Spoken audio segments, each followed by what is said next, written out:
Ok, listo. Buenos días a todos. Buenos días a los que nos ven, nos escuchan.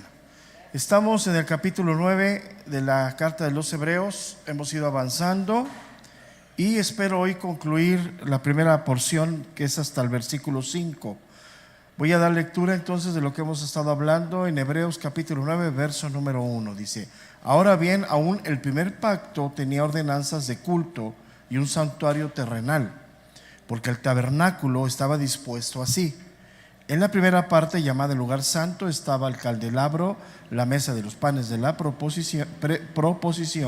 Tras el segundo velo estaba la parte del tabernáculo llamado el lugar santísimo, el cual tenía un incensario de oro y el arca del pacto cubierta de oro por todas partes, en la cual estaba una urna de oro que contenía el maná, la vara de Aarón que reverdeció y las tablas del pacto, y sobre ella los querubines de gloria que cubrían el propiciatorio. Dice en la parte final, de las cuales cosas no se puede ahora hablar, dice, en detalle. Nos quedamos en el final del versículo 5, hablando del simbolismo del tabernáculo. Entonces, cuando dice el escritor de Hebreos, al final del versículo 5, de las cuales cosas no se puede ahora hablar en detalle, ¿sí?, está dando a entender, ¿sí?, que cada mueble del tabernáculo tenía una función, representaba algo.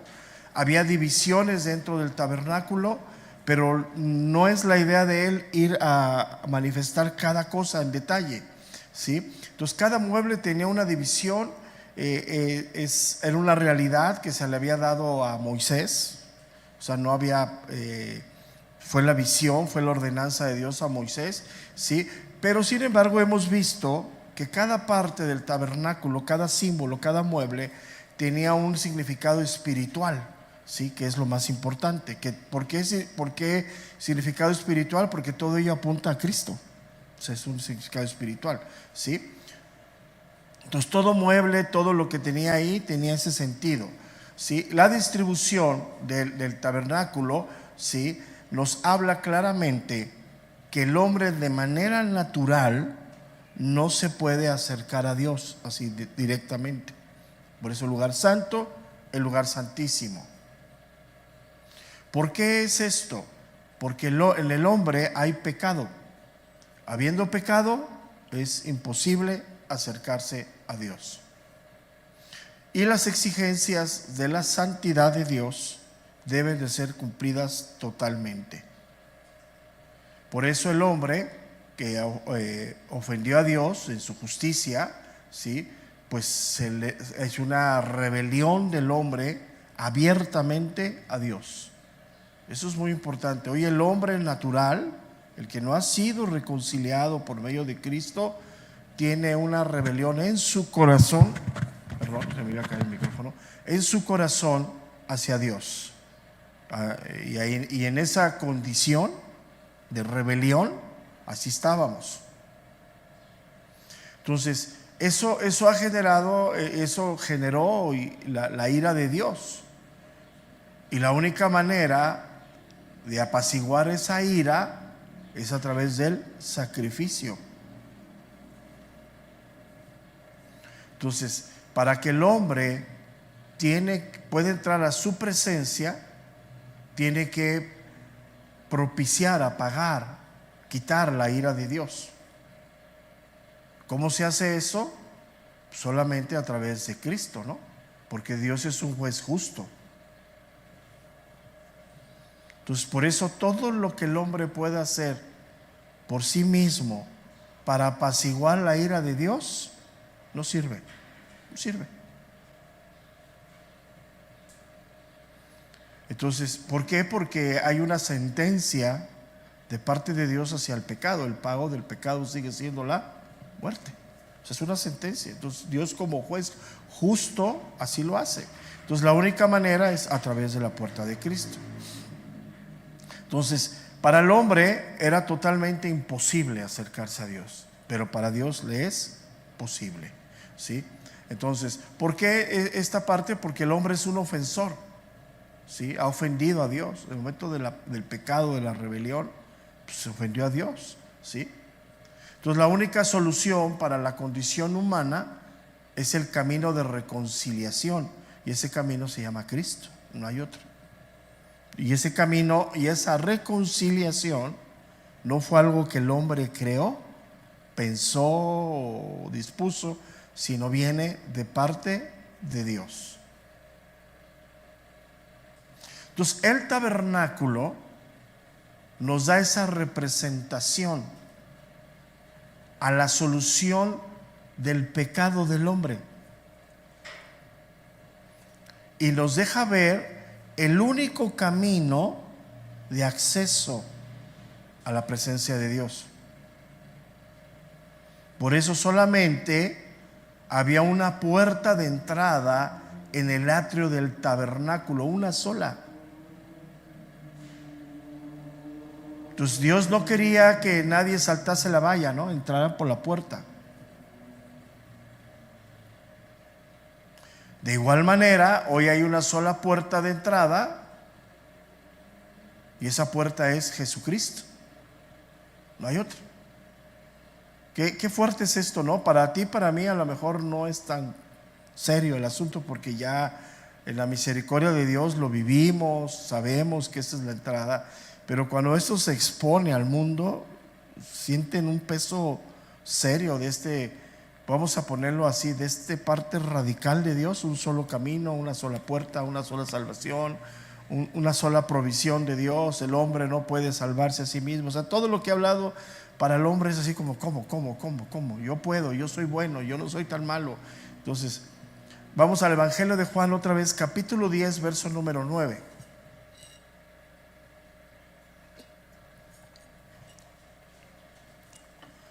Juan 10:9, una vez más ya lo vimos, dice: yo soy la puerta, el que por mí entrare será salvo, y entrará y saldrá y hallará pastos.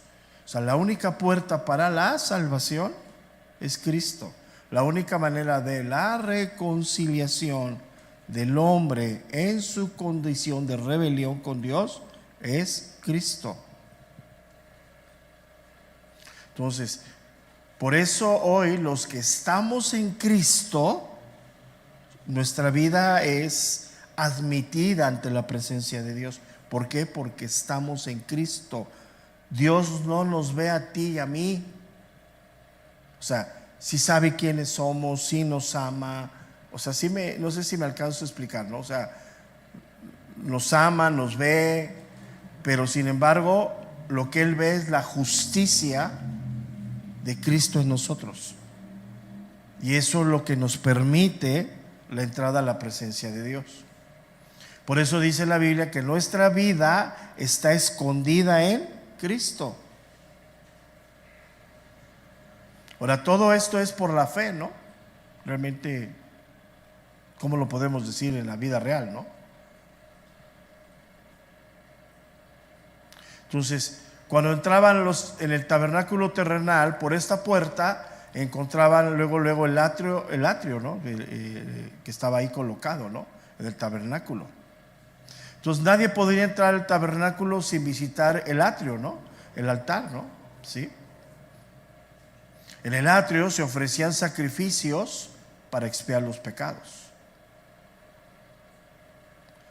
Entonces, esto habla directamente del sacrificio de la cruz, ¿no? Entonces, cuando aceptamos a Cristo, vamos a Cristo, lo primero que recibimos es el perdón de nuestros pecados.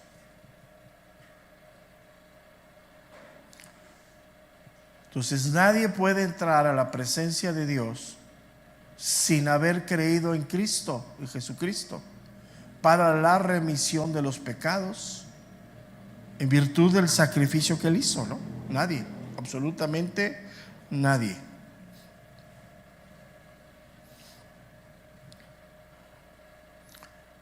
Y esa ofrenda de Cristo, nos deja ver la Escritura, es una ofrenda perfecta, hecha ahí una vez y para siempre. Entonces, el camino al lugar santo ha sido abierto. Entonces, ¿cuántas veces Dios nos perdona para salvación? una sola vez. Que necesitamos en esta vida seguir pidiendo perdón por nuestro pecado que cometemos, sí, pero para salvación una sola vez. Vamos a Hebreos capítulo 10, verso número 19.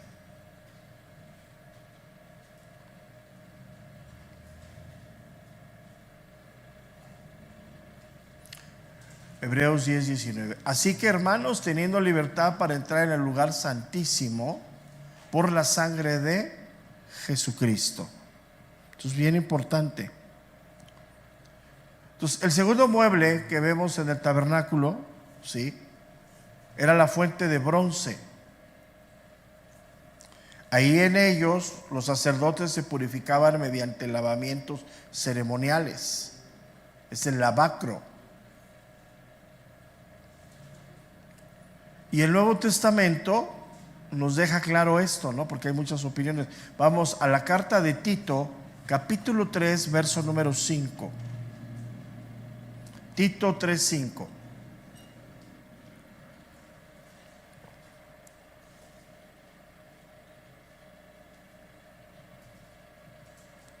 Dice: nos salvó no por obras de justicia que nosotros hubiéramos hecho, sino por su misericordia, por el lavamiento de la regeneración y por la renovación en el Espíritu Santo.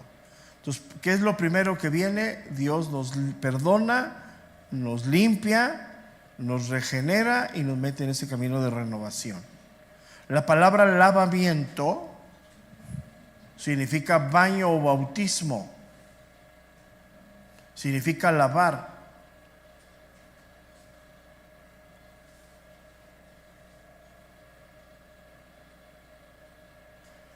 Es de aquí donde viene la palabra lavacro.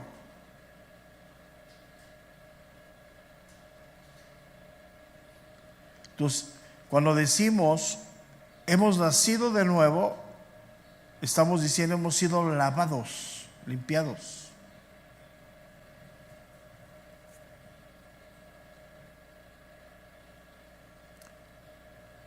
Y el lavacro en el tabernáculo lo que simboliza es la regeneración.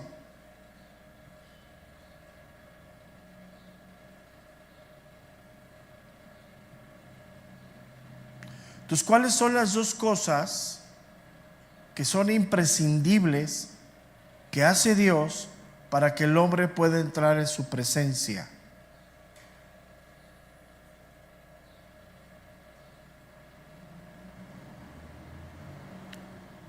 Que es, en teoría, así en este orden, la muerte de Jesús y la regeneración por el Espíritu Santo.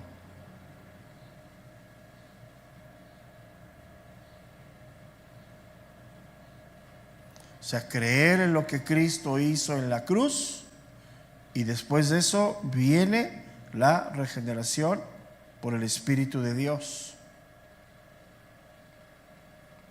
Eso es imprescindible.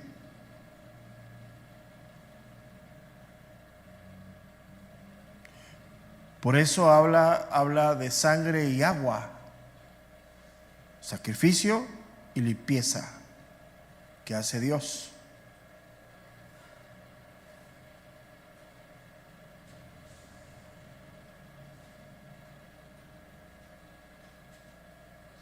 Entonces, el nuevo nacimiento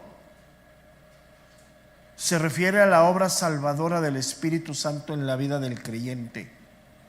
Una persona que ha nacido de nuevo, ha sido lavada, regenerada, y viene él, el Espíritu Santo a ella.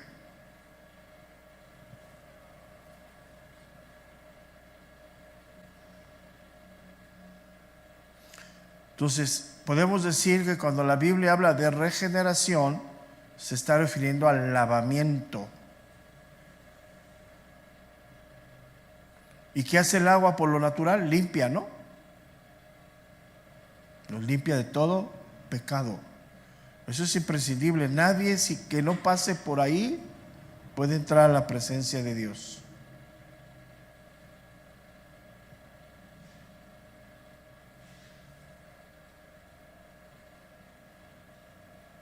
Entonces, el altar y el lavacro estaban fuera del lugar santísimo, porque tenían que ser visitados antes de entrar a la presencia de Dios. Entonces, podemos decir que el orden teológico, aunque para ti, para mí, todos los que hemos nacido de nuevo, pues no supimos qué pasó, el orden teológico es la remisión de pecados por el sacrificio de Cristo y la regeneración, que es la obra del Espíritu Santo. Son las dos obras que nos hacen aptos para morar en la presencia de Dios.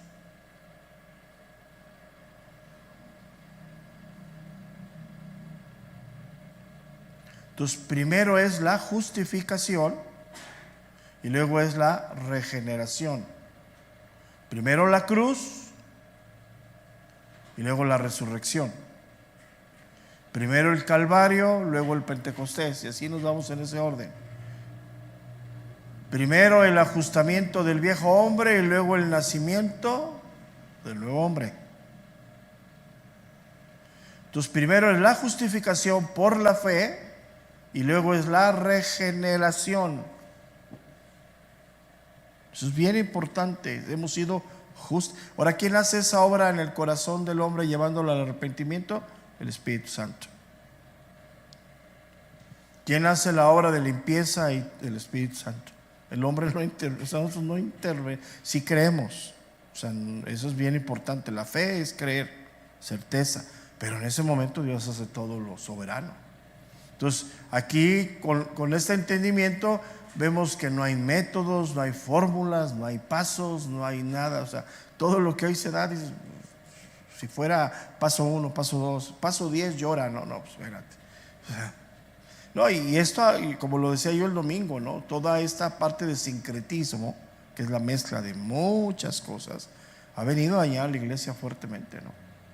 O sea, esa ideología de la famosa confesión de fe, que decían, repite y repite, sí, o sea, Romanos 10 viene de Deuteronomio, o sea, sí es bíblico. Pero el contexto que está hablando Pablo en Romanos 10 con el contexto de Deuteronomio del pueblo de Israel no tiene nada que ver. Entonces, es bien importante esto, ¿no? Entonces, a la mezcla de todo esto han hecho un montón de simpatizantes creyendo ser cristianos. Y entran en un montón de prácticas externas para agradar a Dios. Y como lo estamos viendo en Hebreos, en Colosenses, todo lo externo, ¿sí, no? Me vista, me ponga, baile, salte. Pues por eso es toda la locura, ¿no? De ahí surgen tantas doctrinas externas, ¿no? De que el gritar, el saltar, el dar vueltas, dice, ay, está el avivamiento, está el Espíritu Santo. ¿Dónde dice eso? ¿Dónde dice? Si eso fuera real, pues estaría aquí. 3 vueltas a la derecha, 3 vueltas a la izquierda y eres feliz en el Espíritu. Brinco para atrás, brinco, pues estaría aquí. O sea, ¿sí me explico? O sea, Dios, ¿cómo quitaría Dios eso de su palabra para guiarnos a Él? Pues Él dice cómo acercarte. Al corazón contrito y humillado, Dios lo recibe, ¿no? Al soberbio, Dios lo recibe. Entonces, si fueran brincos, saltos, palabras, sonidos de animales, estaría aquí. Hasta que hagas como gallina, estás lleno del Espíritu, ¿no? No, es que han estado en esos lugares, sí, es una locura. Si te pones a ver y dices, ¿esto qué pasa? Las famosas sanidades y todo eso. Yo vi muchas cosas. Como estuve en un tiempo con Hugo Álvarez, vi muchas cosas. Muchas cosas que las veías y en tu espíritu decías, eso no. Pero era una práctica y no era una congregación chiquita, era una locura cuando llevaban a gente y hacían cosas. Era una locura, era algo, personas haciendo como animales. Yo los vi, o sea, yo cuando digo esto lo digo con razón. Y pues en qué acabaron, ¿no? Él acaba de morir hace poco. Entonces sí es fuerte, ¿no? Entonces una persona que es justificada es una persona que es regenerada. O sea, quiero ser claro, ¿no? O sea, el Espíritu Santo no hace nada a medias. O sea, cuando verdaderamente el Espíritu de Dios viene a alguien y lo redarguye para su arrepentimiento, es la obra completa. O sea, no hay cristianos a medias, no hay cristianoides, ¿no? Mitad cristiano, mitad carnal. O sea, eso no existe. Y ese es, hace algunas semanas yo les decía en esta clase, lo importante es saber si estamos en el pacto, en el nuevo pacto. O sea, verdaderamente si has sido justificado, tienes el Espíritu de Dios. Y esa es la evidencia fehaciente de que eres un hijo de Dios. O sea, no estamos jugando. O sea, es que esto no es un club social. Esto no es un campamento de verano donde vamos y nos distraemos. O sea, no venimos a hacer manualidades y a pasar el tiempo. Pues vete con los Boy Scouts, vete con no sé quién. Sí, con todo respeto. O sea, no está mal. O sea, si vas a un estadio de fútbol, ¿a qué vas? A ver fútbol, ¿no? Entonces, si vienes a la congregación, ¿a qué vienes? Entonces, por eso es que mucha gente se sienta, escucha y no se transforma, no se renueva, pero no, o sea, y se pone en entredicho la obra de la iglesia, del pastor, del cuerpo. No, el problema no está aquí. O sea, de la enseñanza. El problema es que no vas a recibir esa enseñanza porque tu corazón no está abierto para recibir eso. Sigue estando de piedra. Sí hay un nivel de intelecto, tu mente sí empieza a entender esas cosas, pero cuando se combina el corazón y la mente, ¡pum!, vámonos. Entonces por eso al primer momento pues se deschavetan totalmente, ¿no? Y siempre hemos dicho injustificadamente es que si en nosotros está quién sí, quién no. O sea, eso le pertenece a Dios, nada más es evidente, ¿no? Entonces el orden teológico es ese, ¿no? Y debe de ser respetado. O sea, nadie puede recibir al Espíritu de Dios si no ha sido limpiado de pecado primeramente, porque es el Espíritu Santo. Él no viene a morar en un lugar lleno de pecado. Entonces vamos a un texto, fíjate, de todo este texto, y es un texto famosísimo, ¿no? Que está en la boca del cristianismo moderno, pero fuera totalmente del contexto. Gálatas 2:20.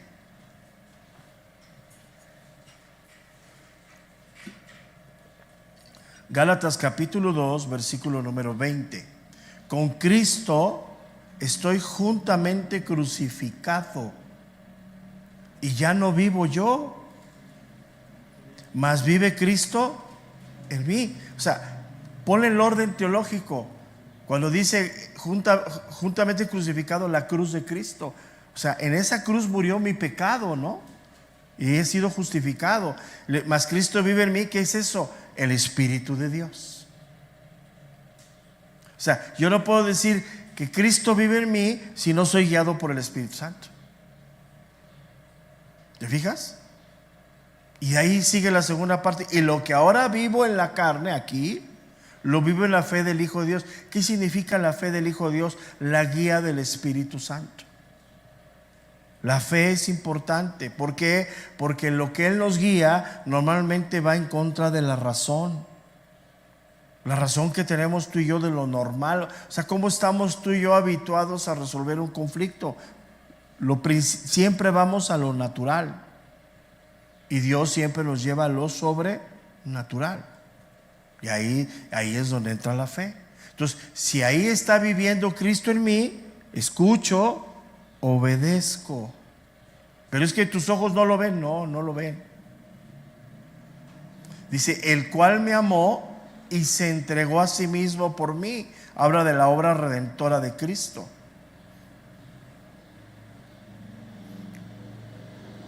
Entonces, no podemos entrar al lugar santo, santísimo, si no hemos tenido el Espíritu Santo. O sea, si no hemos sido lavados, limpiados, regenerados, no hay manera.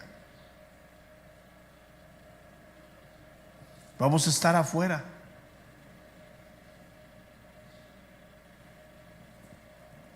Entonces, por eso, y una vez que estamos dentro, pues viene la luz, ¿no? O sea, por eso viene la luz de Dios, somos iluminados, ¿sí?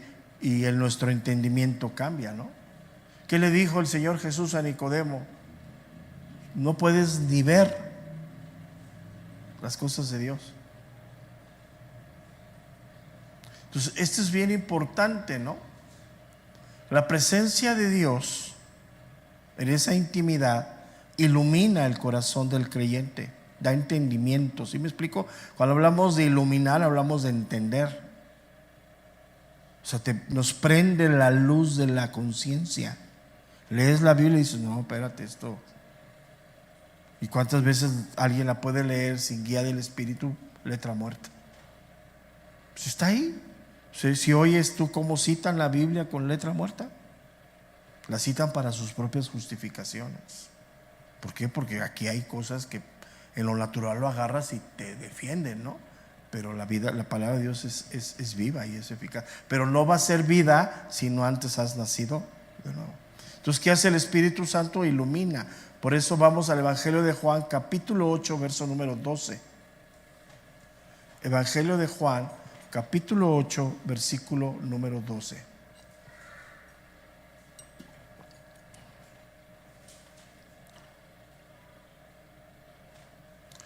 Y otra vez Jesús les habló diciendo: yo soy la luz del mundo. El que me sigue no andará en tinieblas, sino que tendrá la luz de la vida. Ahí cuando dice no andará en tinieblas, se está refiriendo, no andará en sus propios pensamientos. Juan 8:12, ¿estoy bien? Entonces es bien importante, ¿eh? Nuestra mente tiene que renovarse a las cosas de Dios, y la renovación está en la palabra de Dios.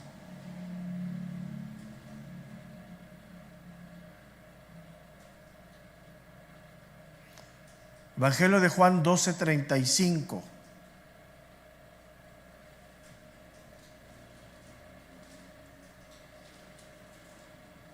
Evangelio de Juan, capítulo 12, versículo número 35. Entonces Jesús les dijo: aún por un poco está la luz entre vosotros, hablando de él. Andad entre tanto que tenéis luz, para que no os sorprendan las tinieblas, porque el que anda en tinieblas no sabe a dónde va. Entre tanto que tenéis la luz, creed en la luz para que seas hijos de luz. Entonces, ¿qué significa esto? Ser guiados por el Espíritu Santo. Pero no hay guía del Espíritu Santo si no has nacido de nuevo. Ahí mismo en el Evangelio de Juan 12:46 dice el Señor: yo la luz he venido al mundo para que todo aquel que cree en mí no permanezca en tinieblas. Y es aquí a donde viene algo bien importante. Si nosotros recibimos la luz de Cristo, es para que seamos luz hacia los demás. Una de las cosas que hoy se ha olvidado así grandemente en la iglesia de este tiempo, que todo lo que Dios nos da es para hacer bendición hacia los demás. Y de esa manera exaltamos a Dios. Hoy la iglesia quiere atesorar para sí misma todas las cosas, hablando de todo. Quiere su comunión, todo con Dios, pero para ti. Entonces, por eso muchas veces Dios nos detiene, porque todos somos un instrumento de Dios. La manera en la que Dios se manifiesta al mundo es a través de la iglesia. Entonces, si Dios le da entendimiento, sabiduría, todo lo que le da a la iglesia, ¿para qué? Para que sea un conducto hacia el mundo y también hacia la misma iglesia. Vamos al Evangelio de Mateo, capítulo 5, versículo número 14.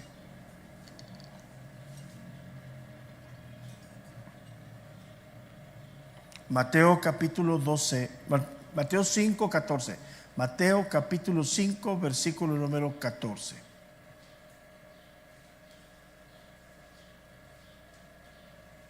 Dice, vosotros sois la luz del mundo. Una ciudad asentada sobre un monte no se puede esconder, ni se enciende una luz y se pone debajo de una luz almud, sino sobre el candelero, y alumbra a todos los que están ¿en dónde? En casa. Verso 16. Así alumbre vuestra luz delante de los hombres, para que vean vuestras buenas obras y glorifiquen a vuestro Padre que está en los cielos. Entonces, es una gran bendición para la iglesia, los que hemos nacido de nuevo. El Espíritu Santo, sí, es el regalo más grande del nuevo nacimiento. ¿Cuál es el propósito? Ser un conducto hacia el mundo.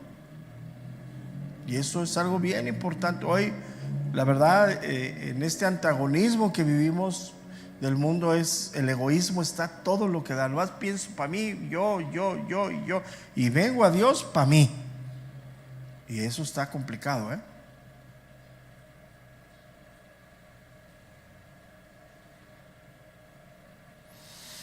Entonces,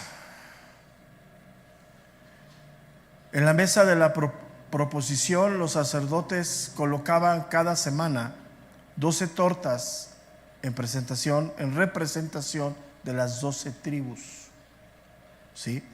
Y ellos lo comían, ¿sí? Y eso ellos lo hacían. ¿Qué significa esto? Significa la provisión de Dios que daba, pero lo compartían ellos. Se ponían 12 tortas y comían y compartían eso.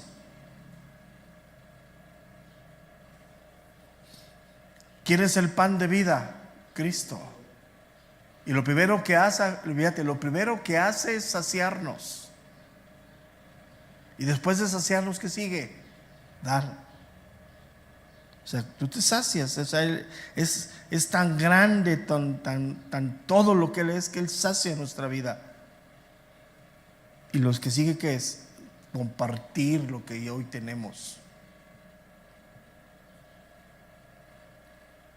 Hoy somos tan egoístas que ni compartimos nuestra vida, nuestro testimonio al mundo.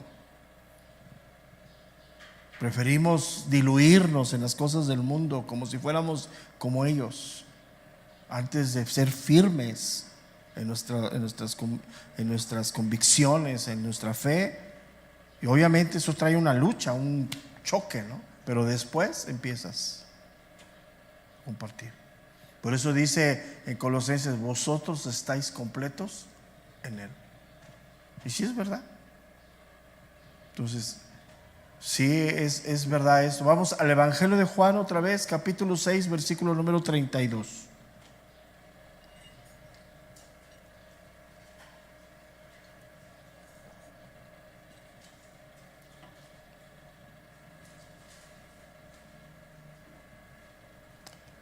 Dice Juan 6:32. Y Jesús les dijo, siempre hablando de esa manera tan fuerte, de cierto os digo, ¿no os dio Moisés el pan del cielo? Mas mi Padre os da el verdadero pan del cielo, porque el pan de Dios es aquel que descendió del cielo y da vida al mundo. Le dijeron, Señor, danos siempre este pan. Jesús les dijo, yo soy el pan de vida. El que a mí viene nunca tendrá hambre, y el que en mí cree no tendrá sed jamás. Entonces, si Dios nos quiere saciar, ¿es para que engordemos? ¿O para que en ese camino de estar completos seamos un camino de bendición al mundo? Claro que sí. Y estoy hablando de todo el ámbito espiritual, nuestra vida, nuestro testimonio, todo lo que le podemos dar al mundo de lo que es Dios. Pero cuando estamos saciados.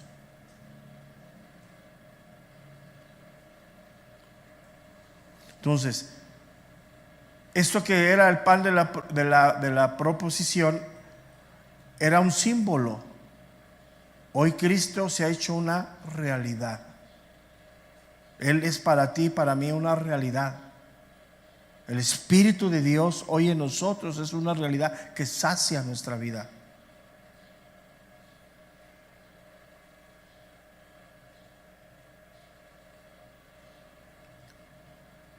Otra vez vamos al Evangelio de Juan, capítulo 6, verso 51.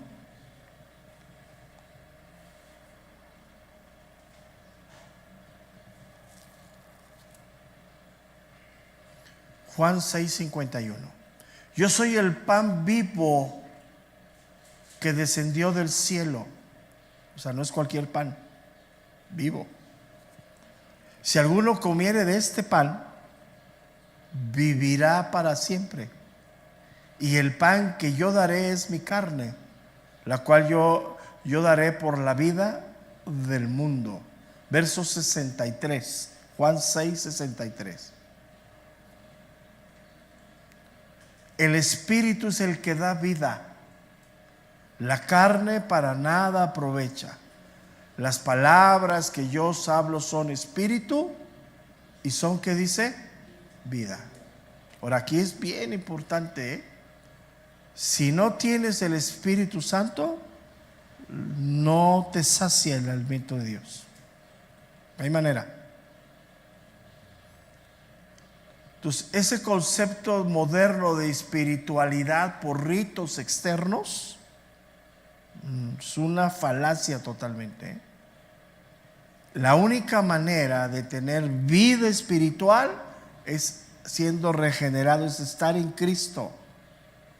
No hay otro camino, no hay ninguna vestimenta, ningún rezo, ninguna poción, nada de eso, que es lo que hoy está así a la oferta, ¿eh? O sea, todo lo que ha venido del concepto oriental, que ha tenido los últimos 20, 25 años fuertemente, que de ahí viene todo el movimiento de adentro de la iglesia de la locura, mentira. O sea, no hay ninguna vida espiritual si no han nacido de nuevo. Ese hombre, esa mujer espiritualmente está muerto. ¿Qué significa eso? Separado de Dios. El único que da vida espiritual es Dios. No hay otra manera. Y eso es bien importante porque, insisto, hoy la oferta está ahí. Y viene de colores, de formas, de tamaños, de ideologías, de pensamientos. Y por todos lados oyes. No, mentira. Están en rebelión contra Dios, en total antagonismo en contra de Dios. Entonces, el único que puede dar vida espiritual es el Espíritu Santo. Entonces, si el hombre natural, ¿qué tipo de alimento busca? Lo natural, la carne. Entonces, si has nacido de nuevo y estás en el ámbito espiritual, ¿qué alimento buscas? Es ahí, es una evidencia. Es una evidencia enorme. O sea, si eres espiritual, ¿qué buscas? El Espíritu. El que te sacia, el que te quita la sed, ¿quieres una rica sopa o quieres una maruchan? ¿Qué quieres? Sí, con todo respeto, ¿no? Si has gustado una buena sopa en casa, hecha correctamente, o quieres a los microondas 3 minutos y órale, eso te va a saciar, pero ¿qué daño te va a hacer? Entonces es lo mismo que hoy sucede. Y todo se desprende. ¿Sabes cuántos hoy están en las congregaciones creyéndose ser creyentes porque en algún momento hicieron su famosa confesión de fe, pero siguen buscando lo natural? Porque es su alimento. El que ha nacido de nuevo dice: no, yo quiero lo espiritual, el que me sacia.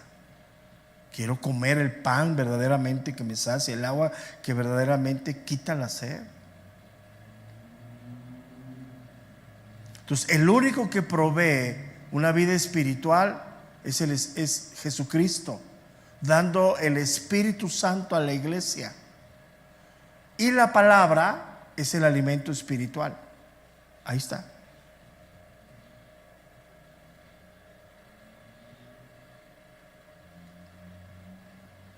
Y Él nos da luz para entender esa palabra, o sea, hace que todos los nutrientes lleguen a tu vida correctamente, ¿no?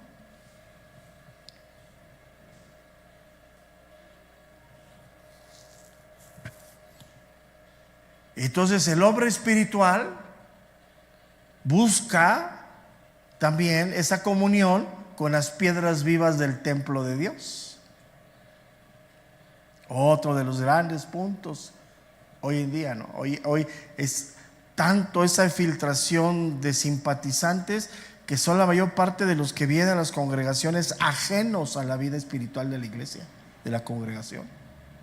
O sea, ajenos totalmente. Entran y salen para satisfacer su carne, sí, pero no tienen esa vida espiritual. Imagínate las piedras unidas en el templo separadas, va hablándose, ¿no? O sea, en lo natural un ladrillo va sobre el otro y en conjunto sostienen. O sea, nosotros no sostenemos el templo de Dios lo sostiene Dios mismo, pero ahí estamos juntos, uno tras otro. Entonces esa vida de que yo no aquí y yo vengo y yo me siento y no convivo, no hablo, no me interesa, pues es la evidencia fehaciente que no has nacido, no. Y eso es algo serio. Vamos a la primera carta de Juan, capítulo 1, verso número 7.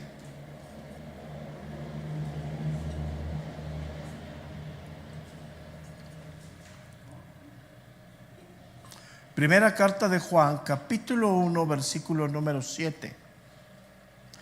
Pero si andamos en luz, como Él está en luz, tenemos comunión unos con otros.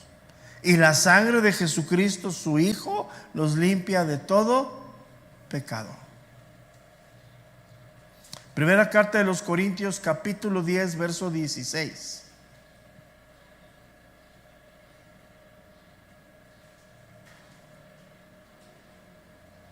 Primera carta de los Corintios, capítulo 10, versículo número 16. La copa de bendición que bendecimos, ¿no es la comunión de la sangre de Cristo? El pan que partimos, ¿no es la comunión del cuerpo de Cristo? Siendo uno solo el pan, nosotros, con ser muchos, somos un cuerpo, pues todos participamos de aquel mismo pan. Entonces, hoy estamos tú y yo, por decirlo de esta manera, en el tabernáculo espiritual, celestial. Y en este instante debemos estar en la comunión unos con otros, así como tenemos comunión con Dios. Entonces, ¿qué resumimos esta mañana? La comunión con Dios nos lleva a la comunión con el cuerpo de Cristo.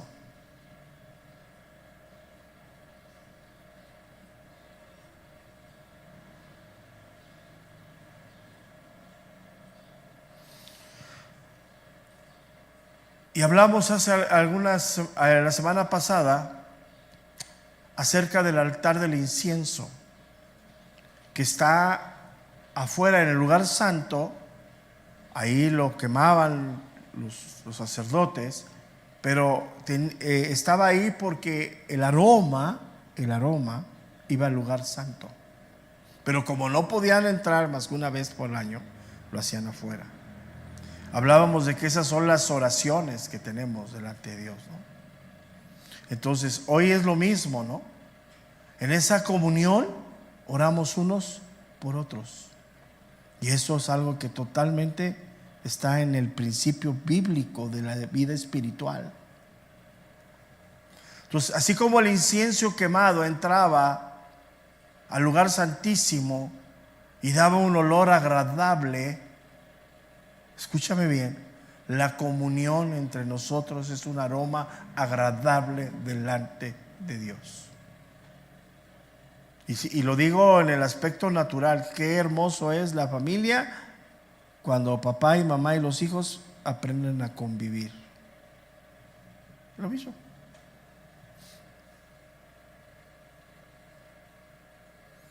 Apocalipsis capítulo 8, verso número 3.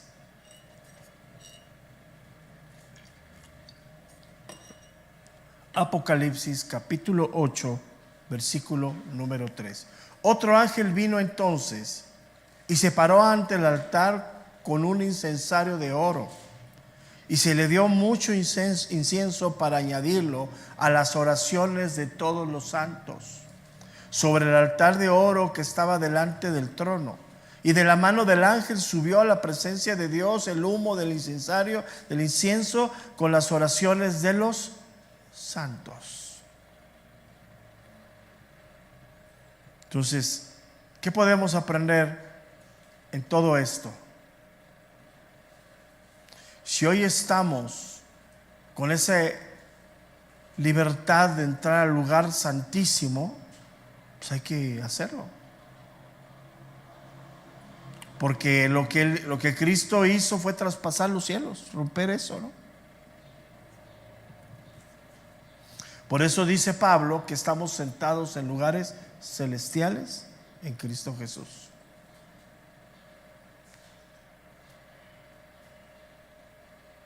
Entonces, desde ahí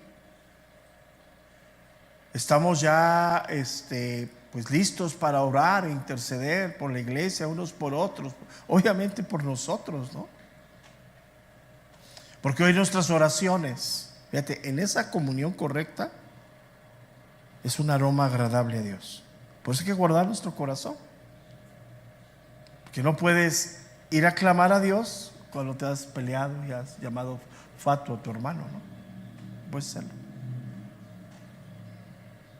Y como somos un montón de odiosos, qué difícil es llevarnos bien, ¿no? Qué difícil. O sea, en la realidad, el conflicto más grande que tenemos son las relaciones laterales. Nos cuesta mucho trabajo, ¿no? Entonces, cuando nuestras relaciones así no están bien, ¿cómo voy a entrar al lugar santísimo? ¿Cómo va a llegar mi oración con el olor fragante, no? Es un símbolo nada más, lo del tabernáculo. Entonces, aquí es algo bien importante para terminar esta parte de aquí, y ya la siguiente semana entramos al otro bloque. No podemos entrar a la presencia de Dios bajo nuestros propios términos. O sea, ya está la puerta abierta, ya está ahí. Pero yo quiero hoy llamar al temor de la iglesia. O sea, yo no puedo entrar a la presencia de Dios sabiendo que mi condición espiritual no está correcta. ¿Para quién nos da esa identidad? ¿Quién nos? Es el Espíritu de Dios. Él no nos engaña. Yo me engaño a sí mismo creyendo que yo estoy bien, tú estás mal. Siempre es así. Pero siempre tenemos que ir a Dios y decir: Señor, ve mi vida. Entonces nadie puede entrar a la presencia del Padre de cualquier manera, de manera como queramos. Está el lugar, quiero que lo medite, está abierto, está libre. O sea, jurídicamente, o sea, ya estás libre. No sé, voy a utilizar esta expresión. Hay lugares en lo natural que solamente entras con un gafete, ¿no? Y nadie puede pasar si no trae el gafete. Por ejemplo, la huella, pues ya lo tienes. Y puedes entrar a esa presencia hoy, mañana, en la noche, en la tarde. Pero no te engañes. O sea, entras en simbolismo, pero no espiritualmente. Porque si hay conflicto en tu corazón, si hay pecado que estás atesorando, no. Él ya hizo todo.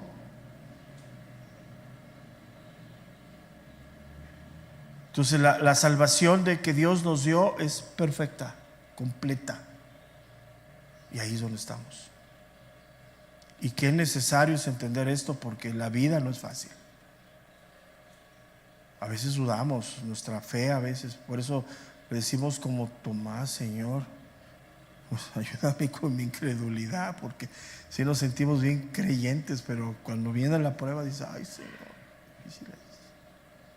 Entonces es ahí donde tenemos que fortalecernos en el Espíritu y orar a Dios, porque si ya tenemos la libertad, pero no es, o sea, esas ideologías modernas de que yo voy a Dios como usted y le dejo ahí mi problema y yo me salgo y yo ya vivo mi vida, pues esas son locuras nada más.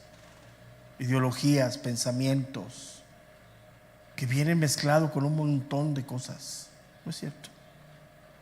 Entonces, limpiémonos para entrar a la presencia de Dios, como lo hacía el rey David, ¿no?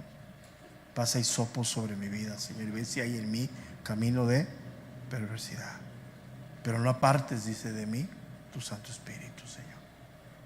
Y es lo único que nos queda, esperar en ese camino de Dios, y Él, en ese maná, en esa provisión, Él es suficiente a nuestras vidas.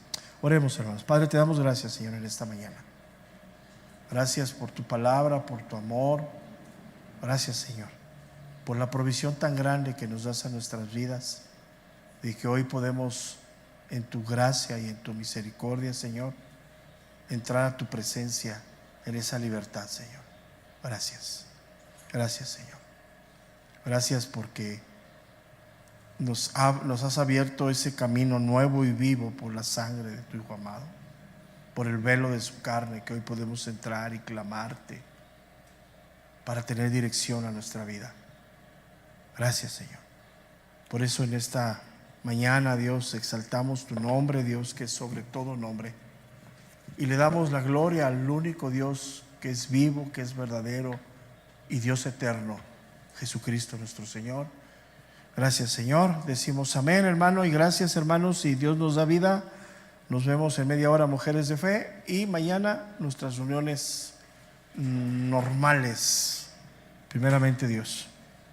En la tarde también tenemos 5:30 de la tarde, matrimonios. Sí, está abierta la congregación, hay cuidado de niños para todos los que puedan venir. Dios les bendiga, hermanos, buenos días.